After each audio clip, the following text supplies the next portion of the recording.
vertical line of time. Now visualize a horizontal line which represents the dimension of space. This line representing space crosses the vertical line representing time, the historical dimension.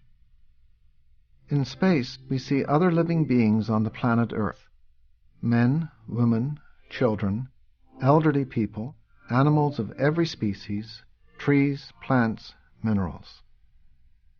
When we look at a tree, we may think that the tree is outside of us. But if we look more deeply, we shall see that the tree is also within us. The trees are your lungs, because without the trees you could not breathe.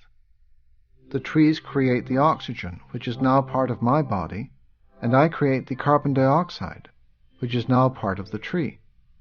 We have lungs in our body, but the trees breathe for us too, and can also be called our lungs. Our own lungs are working with the trees to help us breathe. The Jataka tales are stories about the lives the Buddha lived before he became enlightened. In those stories, we hear how the Buddha was a tree, a bird, a tortoise, a rock, a cloud, before he was a human.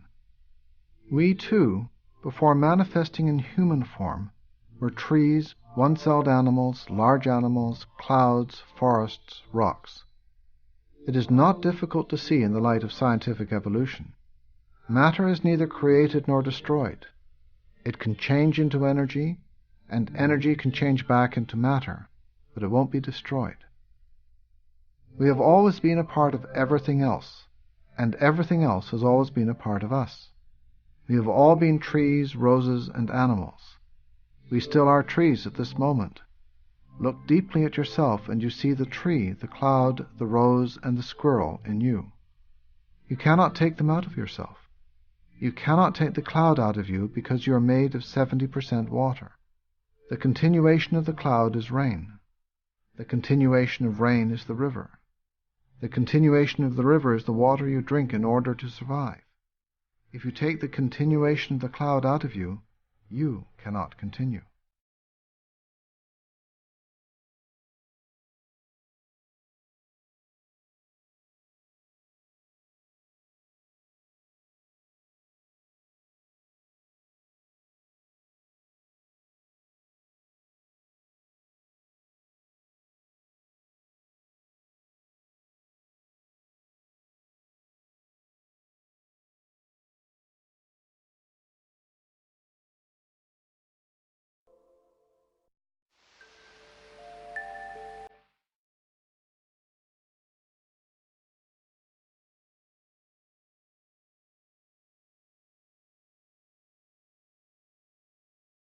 Angels everywhere.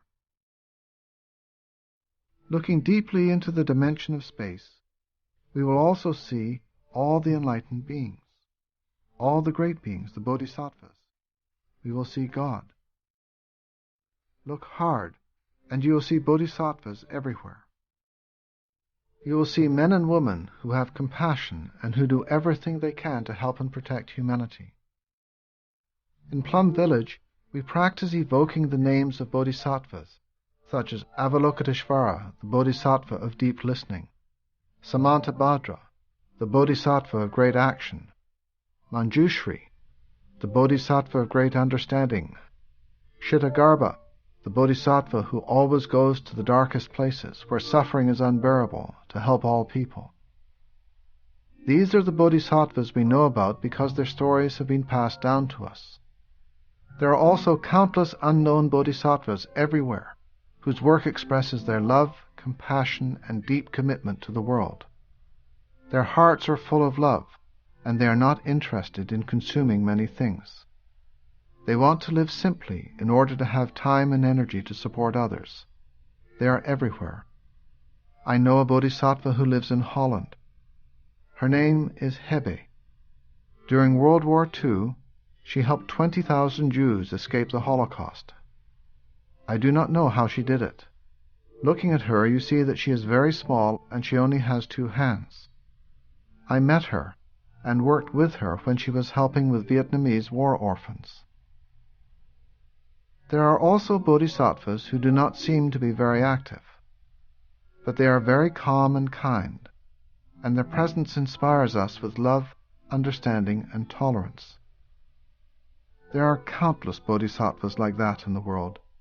We should live so that we have time to recognize and touch their presence.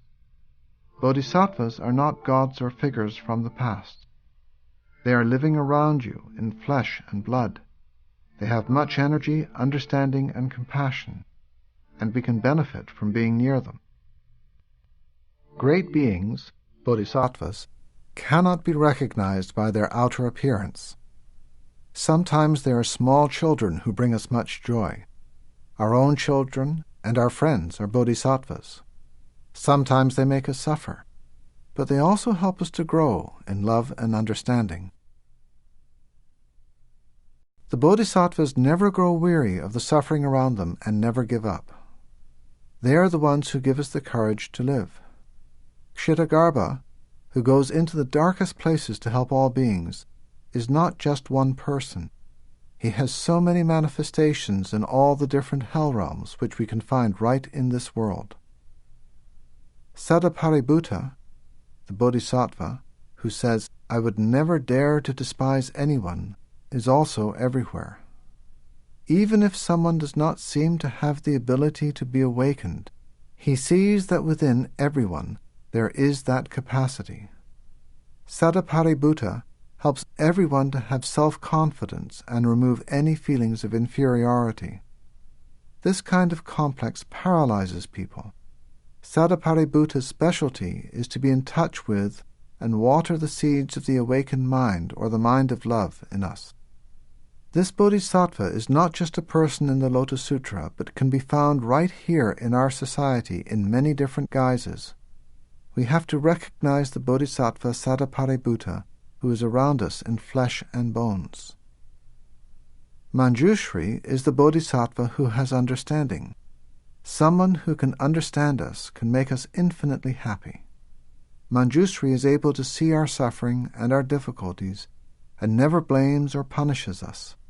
He is always beside us to encourage us and shine light on us.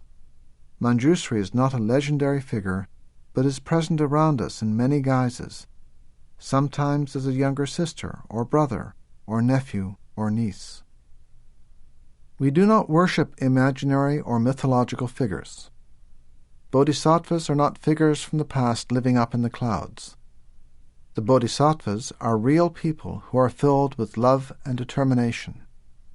When we can understand someone else's suffering and feel love for him or her, we are in touch with the bodhisattva of great understanding. The bodhisattva of deep listening, Avalokiteshvara, is also around us. Psychotherapists have to learn the art of listening as deeply as Bodhisattva Avalokiteshvara, the one who looks deeply with her ears. When we can listen deeply to our children or our parents, Avalokiteshvara is already in our hearts. The Bodhisattva of wonderful sound, Gadgadashvara, can use music, writings, and sound to awaken people. If you are a poet, a writer, or a composer, you can be that bodhisattva. Your artistic creations are not just to help people forget their pain momentarily, but to water the seeds of awakened understanding and compassion in others.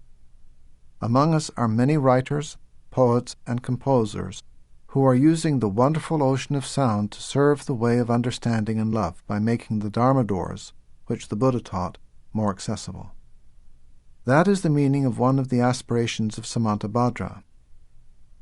I aspire to use the great ocean of sound, giving rise to words of wonderful effect that praises the Buddha's ocean of virtues in the past, the present, and the future.